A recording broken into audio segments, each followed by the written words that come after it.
নমস্কার, কেমন আছেন সবাই? আশা করি খুব ভালো আছেন। আ আমার নতুন একটি ব্লগে আপনাদের সবাইকে জানাই স্বাগত। তো এই দেখুন আমার শাশুড়িমা একটু ভিডিও করে নিচ্ছিল।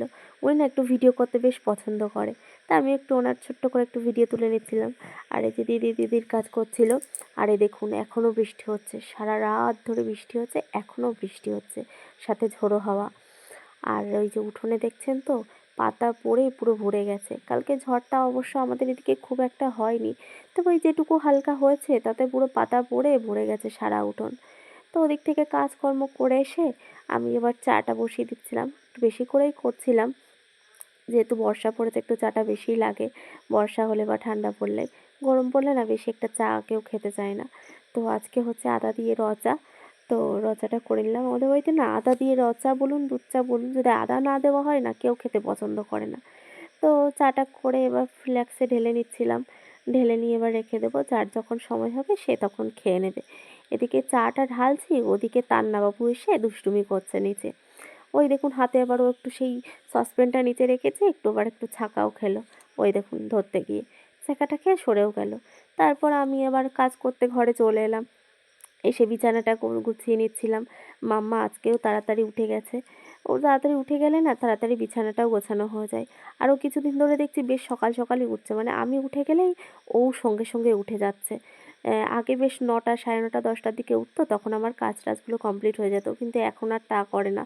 ঠিক আমি যখন উঠবো ও উঠে যাবে, যে দুষ্টুমি শুরু করবে, আর কোনো কাজ করতে দেবে না, হয় কোলে উঠে বসে থাকবে নয় কিছু করবে। তো ওই জন্য মানে কি বলবো, একটু অসুবিধাই হয়ে যায়, কাজে লেটই হয়ে যায়। আর আজকে এমনি বৃষ্টি হয়েছে, বেশি একটা চাপ নেই।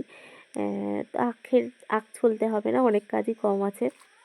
আর এই দেখুন কাণ্ড, যেহেতু আজ 2 দিন ধরে কারেন্ট নেই, তো ফ্রিজে যেটুকু যা বরফ টরফ জমেছিল সব সেই গলে মাটিতে সব, মানে ঘরের মধ্যে জল বেরিয়ে আসে ফ্রিজ থেকে। আর এই দেখুন মাম্মা না বৃষ্টি দেখতে ভীষণ পছন্দ করে। আর ওই যে একটু গ্রিল ধরে দাঁড়িয়ে একটু বৃষ্টি দেখে নিচ্ছিল। তারপর আমি এবার ঘর মুছতে চলে এলাম। ওই ফ্রিজের জলটা যেহেতু মুছছিলাম, তো একেবারে ঘরটাও মুছে নিচ্ছিলাম। আর ওই দেখুন ফ্রিজ থেকে দইটাও পড়ে গেছে, তো দইটাও পরিষ্কার করে নেব। তো এই ঘরটা মুছতে মুছতে দেখি আমাদের মিনি ওখানে মানে মাম্মা দোলনার নিচে শুয়ে আছে। তো ওরও একটা ভিডিও তুলে নিচ্ছিলাম।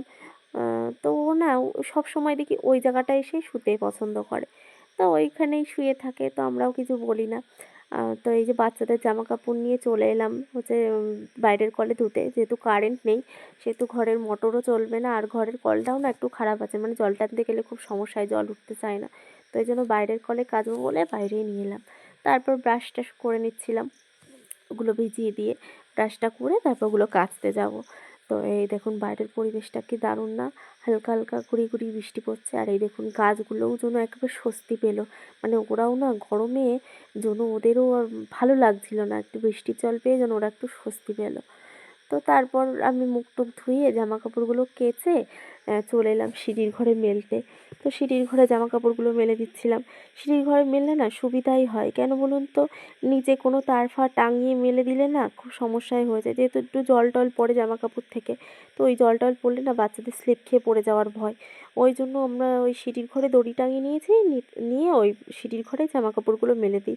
আর ওরা উঠতে পারে না, উঠতে পারে না বলা ভুল, উঠতে পারে, কিন্তু মানে ওই সিঁড়ির মুখটাতে একটু জাম করে রেখেছে জিনিসপত্র দিয়ে, যাতে ওরা না উঠতে পারে। বাই চান্স যদি পড়ে যায় একবার, তাহলে তো মানে মহা বিপদ। ওই জন্য সিঁড়ির ওখানটায় জাম করে রেখেছে জিনিসপত্র দিয়ে। আর এই দেখুন ছাদের উপর এসে মানে বৃষ্টিটা যে গায়ে লাগছে এত ভালো লাগছে না, আর আকাশটা দেখুন পুরো মেঘলা, আর গুড়ি গুড়ি গুড়ি গুড়ি বৃষ্টি পড়ছে, এত ভালো লাগছে না। আর এই দেখুন আমাদের বাড়ির পেছনে পুরো সারা মাঠ পুরো সবুজ ফসলে ভরা, মানে ভালো লাগছে এত, কি বলবো। আর ওই দেখুন আগের দিন যে পুকুরটাতে দেখেছিলাম না মাছ খাচ্ছিল, ওই যে ওই পুকুরটাই, সেই পুকুরটা।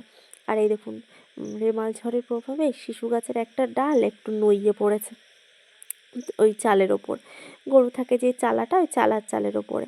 তারপর স্নান টান করে নিয়ে আমি চলে এলাম সিঁদুর টিঁদুর পরে, হচ্ছে রেডি হয়ে যাব এবার রান্নাঘরের দিকে রান্না করতে। তো তাড়াতাড়ি করে সিঁদুর টিঁদুর পরে রেডি হয়ে নিচ্ছিলাম, নিয়ে যাব রান্নাঘরে। দিদি ওদিকে ডাল ঠাল ভেজে রেখেছে, আজকে হবে খিচুড়ি, আর ছোটো যা ওদিকে হচ্ছে সবজিপাতি কাটতে বসে গেছে। তো এবার আমি এসে ভাজা মশলাটা করে নিচ্ছিলাম। ভাজা মশলার মধ্যে ছিল হচ্ছে ধনে, জিরে, শুকনো লঙ্কা আর তেজপাতা। তো একটু ভেজে গুঁড়ো করে নিচ্ছিলাম। আর দিদি কী যেন একটা দেখাচ্ছিল আমাকে। আর এই যে সবজি কাটা হয়ে গেছে। সবজির মধ্যে সেরকম কিছু ছিল না, ঘরে যেটুকু ছিল সেটুকু দিয়েই হচ্ছে খিচুড়ি হবে। তো মুগ ডালের খিচুড়ি হবে। পেঁপে ছিল, একটু আলু ছিল আর একটু পাকা টমেটো ছিল। তো কারেন্ট নেই বলে তাই মিক্সারও চলবে না, ওই জন্য শিলনোড়াতেই মশলাটা করে নিচ্ছিলাম। ফার্স্টে ভাজা মশলাটা করে নিলাম, নিয়ে এবার হচ্ছে আদা জিরেটা বেটে নিচ্ছিলাম। আদা জিরেটা বেটে নিয়ে সকাল সকাল চটপট করে বসিয়ে দেবো খিচুড়িটা। তো আজকে কাঠে হবে না, আজকে গ্যাসেই হবে। মানে বৃষ্টি পড়েছে না, মানে খুব সমস্যা কাঠে রাঁধতে গেলে, এই জল পড়ে। তো ওই জন্য গ্যাসেই রান্না হবে। আর এই দেখুন খিচুড়িটা ফুটেও এসছে। আর ওদিকে মাম্মার ঠাম্মুর সাথে খেলা করছিল। আর পাশে তান্নাবাবু এসছে, এই যে মা একটু কোলে নাও, যে মা একটু কোলে নাও।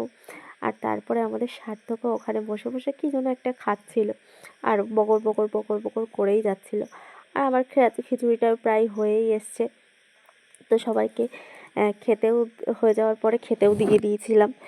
সেই ভিডিওটা তোলা হয়নি। তো আমরা সব খেয়ে দিয়ে নিয়ে তারপর হচ্ছে গিয়ে ঘষে দুধ দিয়ে যায় বাচ্চাদের, তো সেই দুধটা জ্বালিয়ে নিচ্ছিলাম।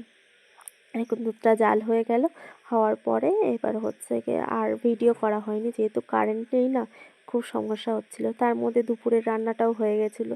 এই দেখুন চিংড়ি মাছ দিয়ে কচু শাক রান্না হয়েছিল, আর হয়েছিল হচ্ছে আলু উচ্ছে ভাজা, আর হয়েছিল আলু দিয়ে পটল দিয়ে মাছ দিয়ে ঝোল। এই যে 3 রকম। তারপর আর ভিডিও করা হয়নি, সন্ধ্যা হয়ে গেছিলো। তো আজকের ভিডিওটা এই অবধি। ভালো থাকবেন সবাই, আর ভালো লাগলে লাইক কমেন্ট শেয়ার করবেন। আর